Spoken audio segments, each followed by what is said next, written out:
That's when that evil laugh happened.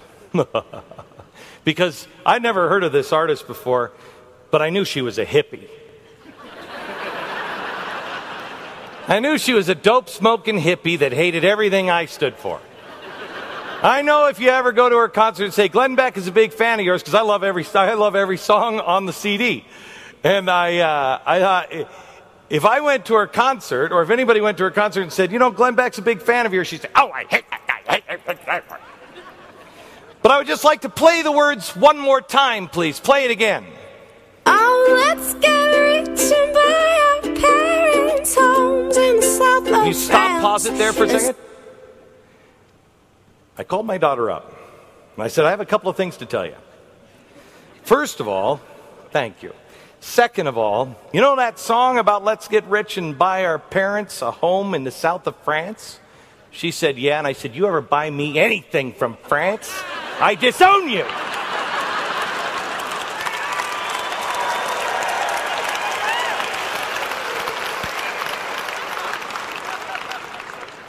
She said, did you get anything else from that song, Dad, besides the France thing? And I said, no, I pondered that one for a while. It was pissing me off.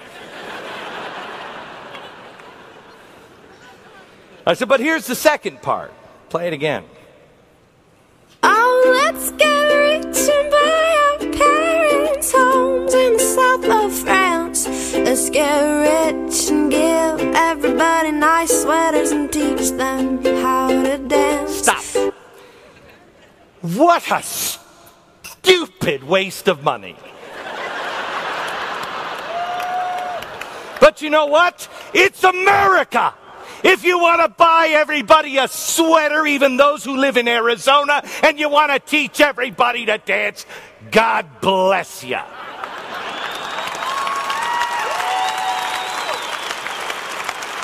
But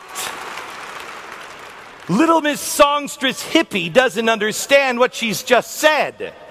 Step one, let's all get rich.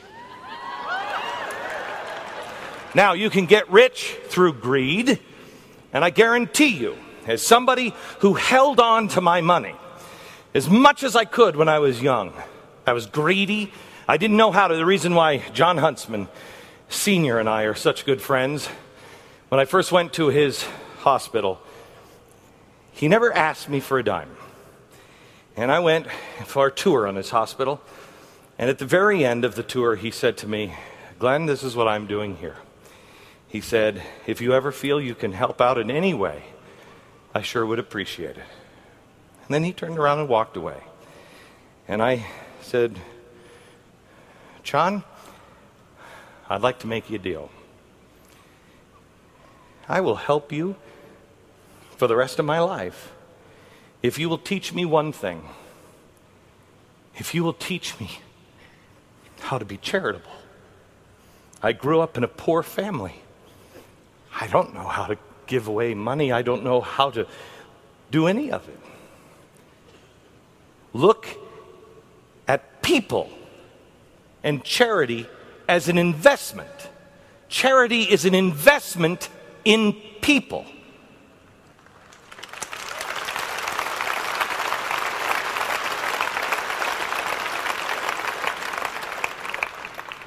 John is the greatest hero of my life.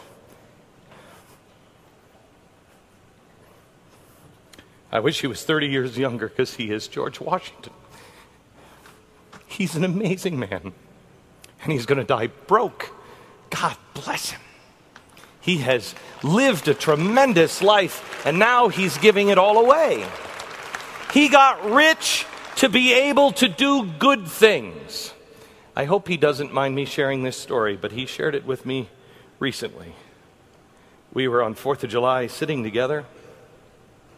He said, Glenn, you know, my son many, many years ago was kidnapped. And I said, yes, sir, I do know that. He said, when we got him back, and we didn't think we were going to get him back, he said he had knife marks on his neck. He said an FBI agent was lost. When they went in to try to get him, he was stabbed and cut all the way up. He said he was lost. He said a little boy came home, and the family gathered him up in our arms. And he said, we wept for a long time.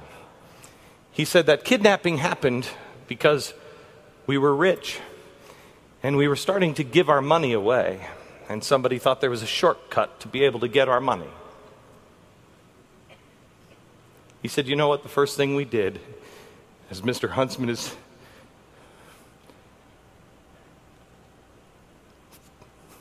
following through on his promise to teach me how to be charitable. He said, you know what, the first thing we did after we hugged our son? And I said, no. And he said, we got down on our knees as a family and we gave thanks to the Lord for returning our son. We also prayed for that agent. He said, and then I prayed that we would never ever associate this moment with charity. That we would never ever close our heart. That we would never think of this moment again.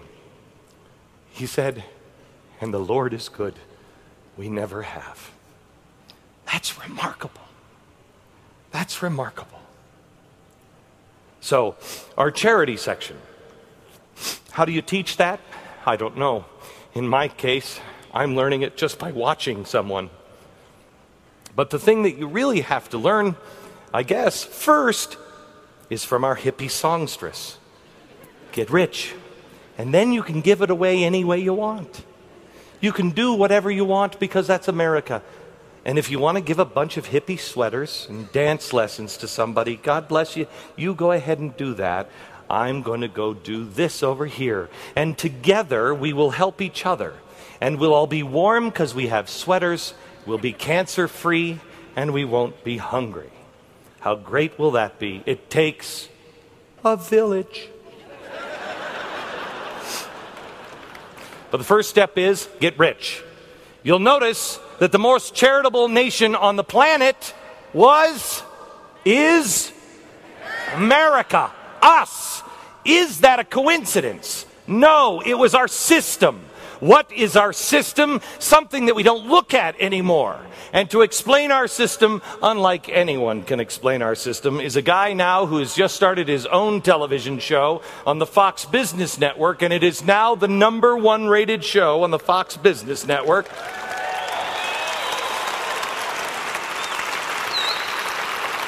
A very good friend of mine, a very deep thinker, a controversial man in some circles, but not in my circles.